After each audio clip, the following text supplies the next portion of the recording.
Bienvenidos a tu programa Parte de Ti, el programa de egresados de la División de Vinculación de la Universidad Autónoma de San Luis Potosí.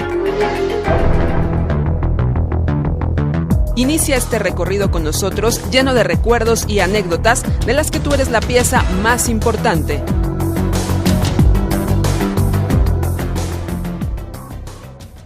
Muy buenos días, qué gusto que nos acompañen en su programa Parte de Ti, el programa de egresados de la Universidad Autónoma de San Luis Potosí. Mi nombre es Raquel Soto y me da mucho gusto que este día que nos acompañe la doctora María del Socorro Carmen Santos Díaz, que está aquí con nosotros pues para platicarnos sus experiencias como universitaria, como profesionista, como investigadora y como doctora. Y pues nos da mucho gusto que nos acompañe. Doctora, qué bueno que se animó y qué bueno que está aquí. No, al contrario, muchas gracias por la invitación. Un gusto estar con ustedes. Ay, muchas gracias, doctora. Y bueno, antes de comenzar, les quiero recordar, como siempre, que nos pueden encontrar en nuestras redes sociales, nos pueden buscar en Facebook como egresados-UASLP y también por ahí tenemos nuestro contacto de Twitter para que platiquemos y para que se enteren no solo de este programa, que como siempre les digo lo hacemos juntos y es de ustedes también, sino también de todo lo que ofrecemos para ustedes que son egresados de la universidad, para ustedes que quieren ser egresados de la universidad y que quieren seguir en contacto con nuestra institución y que están buscando trabajo, que están buscando cursos, pues pueden consultarnos y seguiremos en contacto con ustedes. Doctora, platíquenos cómo fue o por qué fue que usted se decidió estudiar aquí en la Universidad Autónoma y cómo fue que usted eligió su profesión. Bueno, yo desde que estaba en secundaria siempre me gustó la biología. De hecho, yo quería estudiar biología, pero como en San Luis Potosí no estaba la carrera, la más afín pues venía siendo químico farmacobiólogo. Entonces, por esa razón me decidí por esta carrera, QFB. ¿Cómo fue para usted cuando entra aquí a la facultad? ¿Cómo se sintió en el ambiente? ¿Cómo se sintió físicamente? ¿Cómo era la facultad en ese entonces cuando usted ingresa como universitaria? Bueno, sí es un cambio importante pasar de la preparatoria a la universidad, sobre todo porque yo venía de un colegio en donde solamente había mujeres, entonces sí es un cambio importante, pero bueno, como todo nos vamos adaptando. Y sí, la facultad realmente era otra cosa, solamente había, por ejemplo, 2 profesores de tiempo completo en toda la carrera. Los profesores eran muchos de la zona industrial, entonces venían a dar clases en la tarde, casi como un favor especial para la facultad, como un compromiso social.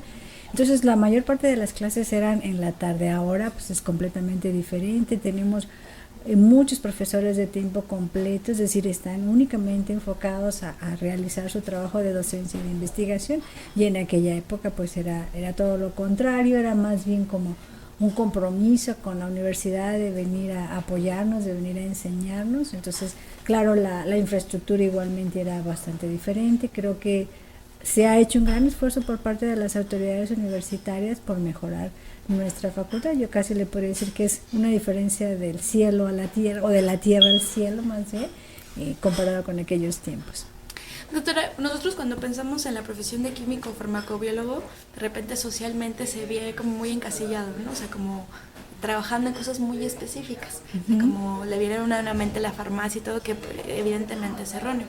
Usted, con toda su preparación profesional y todo lo que ha ejercido y en docencia e investigación, a grandes rasgos, ¿qué podría decir que puede hacer un químico farmacobiólogo actualmente? ¿A qué se puede dedicar? ¿Dónde puede trabajar? ¿Qué puede investigar? Claro. Bueno, la carrera de químico farmacobiólogo es muy versátil. Normalmente la etiquetamos solamente como una persona que está encargada de los análisis clínicos en un hospital. Sin embargo, ahora sabemos que el químico puede incursionar en una gran cantidad de áreas debido a que es una de las carreras que más laboratorios lleva. Entonces los alumnos desarrollan una gran habilidad para trabajar en el laboratorio, por lo cual se pueden insertar en diferentes áreas, no solamente en la parte clínica, también en la parte de investigación, en la parte alimentaria, en el control de calidad de aguas, en el control de calidad de alimentos, justamente por esta preparación. Entonces, y de igual manera pueden incursionar de manera muy importante en lo que es investigación, porque justamente las bases tan sólidas que tienen en la parte de química y de biología lo capacitan para trabajar en diferentes áreas de investigación. Tan es así que la mayor parte de los estudiantes que ingresan, por ejemplo, a la Facultad de Medicina a hacer investigación en el área médica son químicos farmacobiólogos más que médicos, porque los médicos, claro, tienen un interés más hacia la clínica, pero la investigación básica la realizan los QFBs. Doctora, ¿qué fue lo que más usted disfrutó de su carrera o lo que más le sirvió ya para cuando usted decidió continuar especializándose, para cuando usted ya ha estado realizando la investigación de su preparación inicial como químico? Pues básicamente las áreas de la biología, como le comentaba, a mí es así, siempre fue un área que me apasionó mucho, la parte de genética, la parte de bioquímica, toda esa parte experimental, el aprender cómo funciona el cuerpo, qué reacciones químicas, por qué se dan esas reacciones químicas, eso realmente me motivó mucho y eso hizo que me fuera al CINVESTAB en la unidad de Zacatenco, en México, a estudiar una maestría en biología celular, justamente para reforzar toda esa parte básica de conocimiento en la biología. Justo para allá iba mi siguiente pregunta, ¿cómo es que usted se decide a ingresar a un posgrado y por qué escoge a irse allá? ¿Qué tan diferente fue la experiencia de su formación inicial a ya una especialización? Pues en realidad fue, ahora sí que la idea de querer continuar. Yo ya desde la secundaria estaba convencida de que quería hacer investigación. Y en México se encontraba el CINVESTAB, tuve la oportunidad de conocer un investigador que estaba allá y de esa manera me contacté y ellos estaban haciendo siempre la búsqueda de candidatos para ingresar a las maestrías. Vino se dio la oportunidad de un curso en la Escuela de Medicina donde yo estuve trabajando como técnica después de que terminé la carrera, y entonces gracias a ese contacto pude llegar o informarme del tipo de trabajo que se hacía en el CINVESTAB. Entonces tomé el curso, fui seleccionada y me fui para hacer los prerequisitos al CINVESTAB. ¿Qué tan diferente fue esa experiencia académica comparada con la que usted había vivido? Que además personalmente supongo que muy diferente al estar en otra ciudad y ser algo distinto, pero también académicamente, ¿cómo se sintió? ¿Cómo vivió esa parte? Bueno, académicamente pensamos que en San Luis Potosí, bueno, en aquella época que no teníamos la formación necesaria, no tanto por la capacidad de los maestros o de los alumnos, sino más bien porque en aquella época nuestra infraestructura en la facultad pues era bastante precaria. Entonces en ese sentido sí sentí que había pues una deficiencia en el manejo de equipos, pero quitando simplemente esa parte, creo que los demás, los alumnos teníamos una buena formación. Sí fue difícil porque implicaba salir de la ciudad, pasar al Distrito Federal, en donde siempre se ha pensado que era peligroso y más siendo uno sola de mujer. También fue difícil por la parte familiar porque yo tengo una relación muy estrecha con la familia, pero sin embargo también fue muy emocionante el llegar a una institución con un alto nivel académico. En aquella época los niveles de exigencia en la maestría eran muy altos, casi las maestrías duraban lo mismo que los doctorados. Entonces la formación que obtuve sí fue muy estricta, pero me sirvió muchísimo para después continuar con la investigación en el doctorado. Platícame, doctora, ¿cómo fue su doctorado? Usted acaba su maestría, ¿y qué sigue para usted? ¿Cómo se decide a seguir? Bueno, terminando la maestría me vine a trabajar aquí a San Luis Potosí. Todavía no estaba segura sobre el área que quería trabajar, entonces estuve trabajando como investigador en la Escuela de Medicina. Y como siempre me llamó la atención el área de plantas, entonces decidí continuar el doctorado ya en la parte de biotecnología vegetal. Con todas las bases que obtuve en la maestría, pues el doctorado fue diferente, digamos, un poco más fácil en el sentido que uno ya sabe a lo que vaya, sabe lo que es la investigación, el trabajo que implica hacer un proyecto, el tiempo que hay que dedicarle. De manera que eso fue como una decisión mucho más pensada, más razonada, y en un área que siempre me resultó muy atractiva, que fueron las plantas. ¿Cómo fue en ese periodo que usted menciona antes de irse al doctorado, regresar aquí a la universidad, pero ya regresar del otro lado, ya no regresar como estudiante, sino regresar ya a trabajar? ¿Cómo fue esa transición para usted y cómo se sintió? Pues muy contenta primero de regresar a mi tierra natal, porque durante tanto la maestría como el doctorado tuve colegas que se formaron en México, pero que luego se fueron a Estados Unidos. Y yo siempre tuve la convicción de regresar a mi tierra para trabajar aquí en la universidad y tratar de hacer algo pues por la universidad, o sea, retribuirle de alguna manera parte de la formación que me había dado, ¿no? Fue digamos circunstancial mi ingreso aquí a la facultad, porque yo estaba terminando la tesis y me informaron que pues había una vacante, entonces vine a la facultad y fue como me contrataron. Ha sido un proceso así como que largo, pero de crecimiento continuo. O sea, yo he visto cómo la facultad ha mejorado con el tiempo, cómo hemos ido avanzando en nuestras investigaciones, y lo importante es que uno haga lo que realmente nos gusta y sobre todo incidir en algo en lo que cree que puede ser importante para el Estado. Nosotros empezamos, bueno, yo empecé con la idea de trabajar con cactáceas porque San Luis Potosí es el estado con el mayor número de cactáceas en el país y México es el país con mayor número de cactáceas. Entonces San Luis Potosí es el estado con mayor número de cactáceas en el mundo. Estas especies desafortunadamente son apreciadas más por extranjeros o por otras personas que por los mexicanos. Yo siento que esto está cambiando y tenemos que valorar estas especies porque realmente son apasionantes. Entonces inicié con cactáceas y a partir de las cactáceas hemos ido desarrollando otras líneas de investigación. Por ejemplo, durante la propagación de cactáceas obtuvimos un material no diferenciado que se llama callo, y esta es una alternativa para obtener metabolitos en condiciones controladas.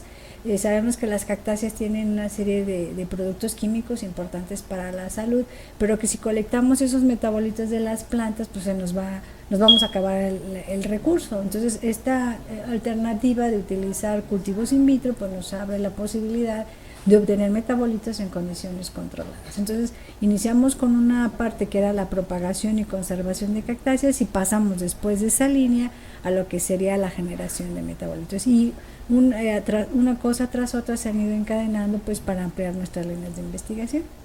Doctora, ¿cuál ha sido el reto más importante que se ha enfrentado al realizar estos proyectos de investigación, que aparte pues tienen gran impacto e incidencia precisamente por lo que usted menciona, porque es algo local que puede trascender incluso a lo internacional?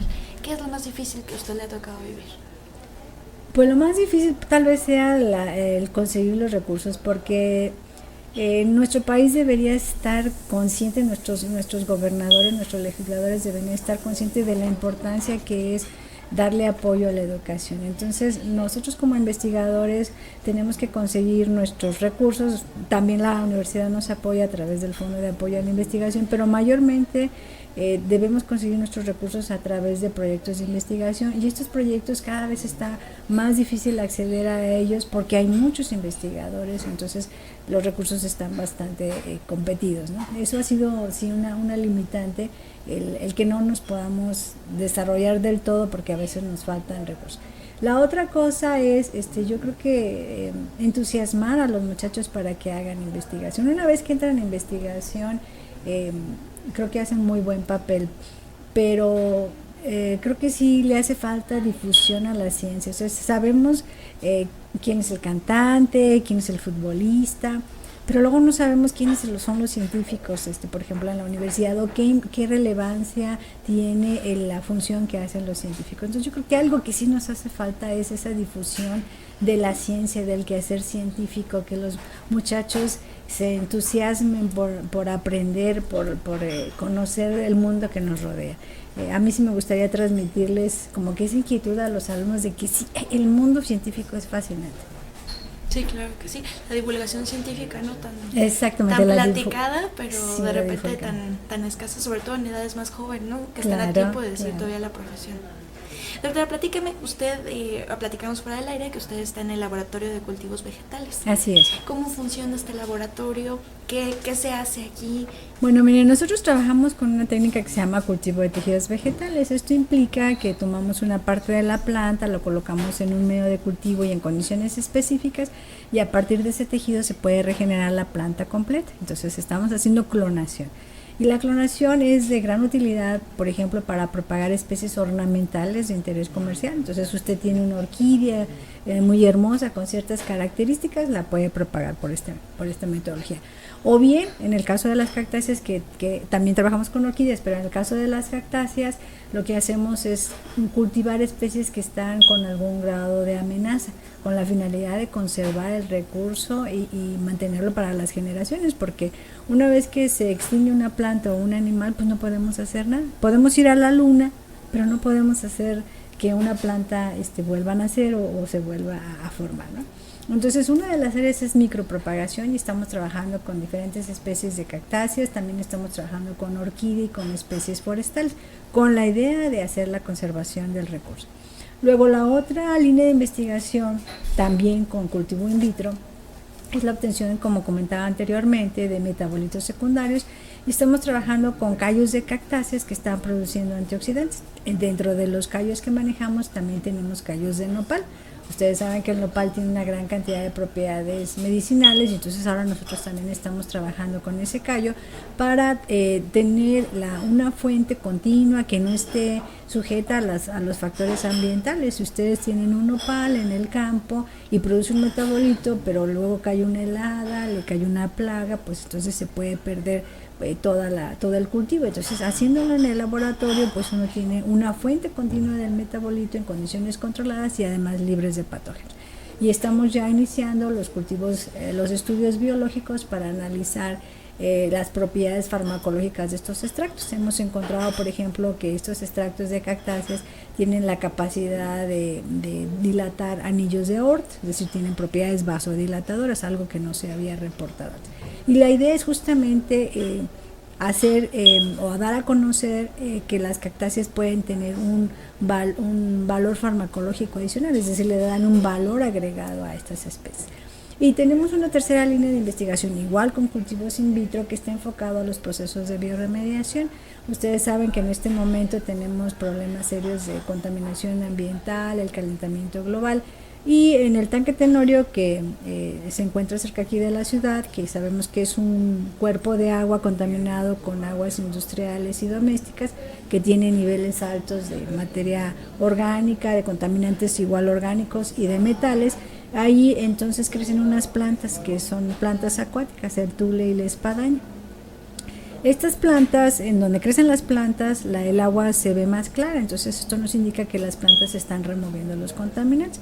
Lo que hicimos nosotros fue tomar las raíces de las plantas y establecer cultivos in vitro, es decir, tenemos en un matraz creciendo las raíces, y estas raíces remueven plomo, cromo y manganeso.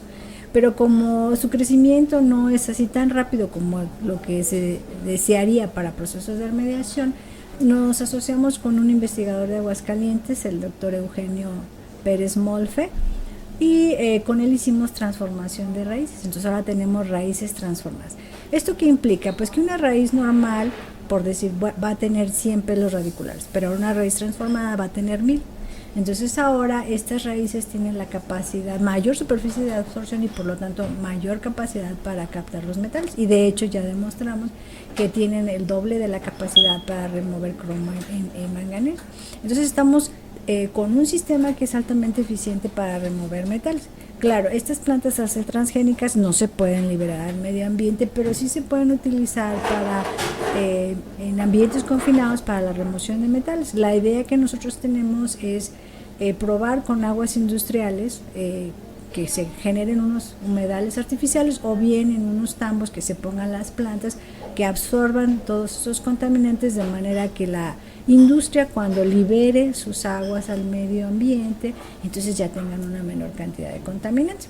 Y me podrán decir, bueno, pero ahora el contaminante está en la planta. Le digo, sí, pero la planta ahora lo que podemos hacer es incinerarla y confinar los residuos. Entonces ese tóxico, ese metal que estaba disperso en una gran cantidad de agua, ahora lo tenemos confinado en un poco de cenizas. Exactamente. Entonces tenemos que trabajar pues en procesos para volver a restaurar los ambientes limpios. Yo creo que eso es algo muy importante y es responsabilidad de todos, y trabajar en la medida de nuestras posibilidades para tener ambientes limpios. Y nosotros estamos pues enfocándonos en un lado a la conservación de recursos naturales para que no se pierdan, y por otro lado empezar a trabajar con procesos de remediación, ¿verdad?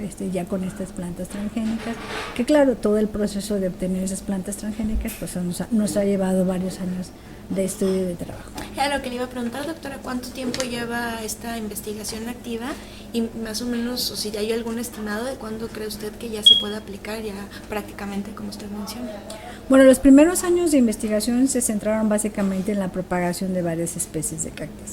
Más o menos como a los 5 o 6 años de trabajo empezamos con lo de metabolitos secundarios en cactáceas y ahora en lo del nopal, y lo de la remediación, a lo mejor tendremos unos 6 años que empezamos con esto, con el establecimiento de los cultivos de raíces, con el análisis de los metales. Igualmente trabajamos con cañas de azúcar en cultivos hidropónicos. Estos cultivos hidropónicos tienen la capacidad de remover flúor, y usted sabe que aquí en San Luis los niveles de flúor son altos por el tipo de suelo. Entonces encontramos que la caña de azúcar es una planta que tiene capacidad para remover flúor y que podría servir igual para tratar de eliminar el flúor de agua antes, por ejemplo, de que lo metan a la ósmosis inversa, para que de esa manera la vida de los filtros sea más larga, o bien para tratar de diseñar algún equipo a nivel rural que les permita eliminar el flúor en comunidades en donde no tienen acceso a esta ósmosis inversa. Esa parte del flúor también la iniciamos hace como 5 años. Ahora, la continuidad de los proyectos pues depende también de los recursos y del número de alumnos, porque llega el alumno, hace una parte del proyecto, se va, y luego necesitamos que alguien más venga y continúe con el proyecto, ¿verdad? Entonces, más o menos esa es la cronología de las investigaciones. Doctora, de estos proyectos de remediación que me platica, ¿usted tiene estimado alguna fecha que usted diga, yo el calculo que para ese entonces vamos a poder, no sé si ya sea comercializar o ya llevarlo a la práctica de una limpieza ya más industrial, o todavía usted cómo visualiza toda esta parte? Yo quisiera que más o menos en unos 3 años pudiéramos ya tener alguna respuesta clara, porque dentro de la parte de remediación está la parte práctica, que sería asociarnos con alguien para ver justamente la remoción del contaminante de una empresa ya en particular. Pero igualmente queda la otra parte básica, es decir, conocer todos los mecanismos químicos y bioquímicos que están presentes en la planta para poder entender justamente el mecanismo de remoción del contaminante en estas plantas transformadas en comparación con las plantas normales. Entonces, los proyectos tienen dos vertientes: la parte científica, que es el desarrollo del conocimiento per se, y la parte de aplicación, que ya ahí tendríamos que tener el contacto con alguna empresa, ¿verdad? Doctora, regresando un poco a lo que platicaba de las cactáceas, imagino que es una explicación muy vasta. ¿Por qué se ha dado esta escasez, esta extinción de las especies, haciendo un territorio justamente, como usted dice, tan rico y tan diverso? ¿Qué es lo que ha pasado? Claro. Bueno, las cactáceas son apreciadas como plantas ornamentales, básicamente. Entonces, llegan los extranjeros, por ejemplo, y le presentan a una persona del campo la foto de la cactácea y le da 15 pesos por la planta. Y él la saquea y la vende en el extranjero a $150. Es decir, ni siquiera las personas que viven en esos ejidos conocen el valor de las cactáceas. Entonces, son apreciadas por los coleccionistas y se llegan a pagar grandes sumas de dinero por una planta del campo. O sea, los coleccionistas no quieren una planta propagada, quieren una planta del campo. Entonces, el saqueo de cactáceas es uno de los factores que ha originado que se disminuyan las poblaciones. Otro factor viene siendo pues las actividades humanas. Cuando se construyen las carreteras, se destruye parte de su hábitat. Cuando se pone sobre pastoreo en esas zonas, pues igual el ganado destruye ese recurso vegetal, ¿verdad? Pero básicamente es el saqueo y la destrucción de su hábitat natural, ¿verdad?, que continúa porque son apreciadas como plantas ornamentales.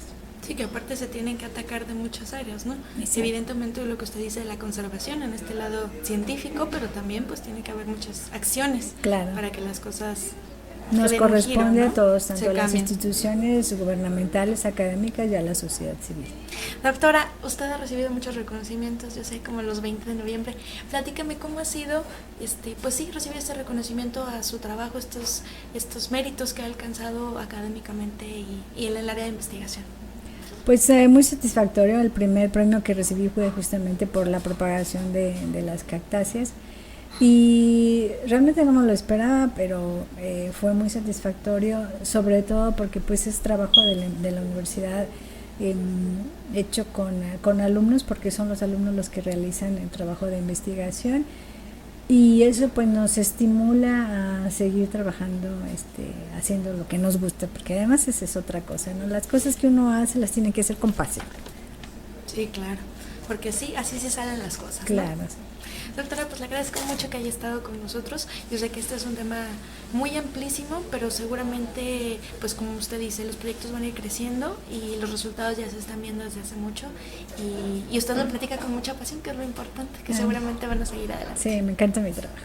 Muchas gracias, doctora, por acompañarnos, y también les agradezco mucho a ustedes que nos hayan sintonizado en esta emisión.